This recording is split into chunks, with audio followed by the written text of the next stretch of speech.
This is Akashvani, the news read by Naresh Margo.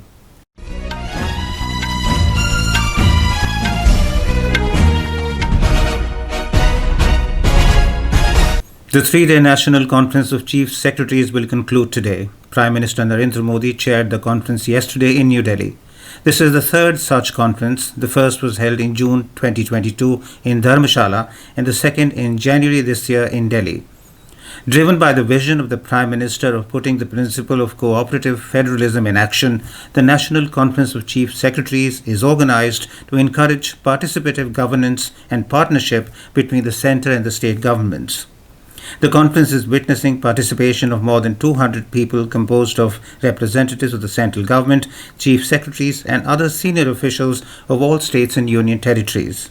The conference is laying the ground for collaborative action to achieve a better quality of life for both rural and urban populations by strengthening the delivery mechanisms of government interventions. The key focus area of the conference is on ease of living and the implementation of a common development agenda in partnership with the states. The Financial Intelligence Unit India FIUIND has issued compliance show cause notices to 9 offshore virtual digital asset service providers VDASPs. Virtual Digital Assets Service Providers were brought into the ambit of anti-money laundering, counter-financing of terrorism, framework under the provision of the Prevention of Money Laundering Act PMLA 2002 in March 2023. Director FIUIND has written to Secretary Ministry of Electronics and Information Technology to block the URLs of the said entities that are operating illegally without complying with the provisions of the PML Act in India. VDASPs operating in India, both offshore and onshore, and engaged in activities such as exchange between virtual digital assets and flat currencies, transfer of virtual digital assets, safekeeping or administration of virtual digital assets or instruments, enabling control over virtual digital assets. The Centre, the Assam Government and the United Liberation Front of India ULFA will sign a tripartite peace accord in Delhi today. The deal is intended to bring lasting peace in the northeast region.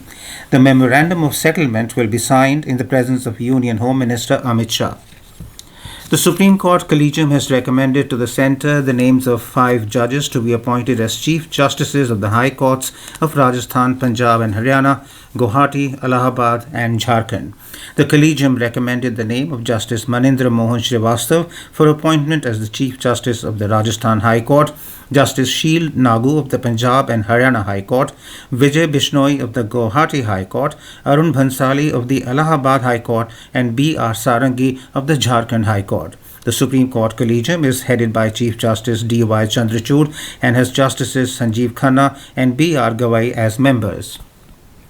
Indian Space Research Organisation ISRO Chairman S. Somnath has said that India is aiming to launch 50 satellites in the next 5 years for geo-intelligence gathering. Speaking at TechFest, an annual science and technology event organized by the Indian Institute of Technology, Bombay, Mr. Somnath yesterday said this will include the creation of a layer of satellites in different orbits with the capacity to track the movement of troops and image thousands of kilometers of area.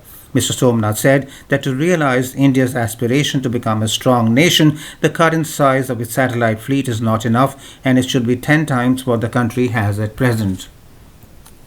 A dense fog today engulfed parts of the Delhi NCR region, causing delay and cancellation of several trains in Anand Vihar station today. The fog conditions at IGI airport improved significantly as the lowest visibility recorded at 150 meters, while the runway visual range RVR is at a range of 400 meters to 800 meters. The IMD has predicted that dense to very dense fog conditions will remain across North Indian states for the next 2 days.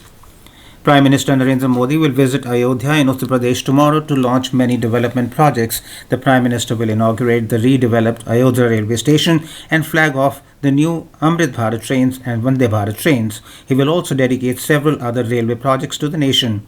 Railway Minister Ashwini Vaishnaw will also take part in the function at Ayodhya Dham railway station. The Prime Minister will address a public gathering in Ayodhya city where he will inaugurate, dedicate to the nation and lay the foundation stone of multiple development projects. And that is the end of this news bulletin.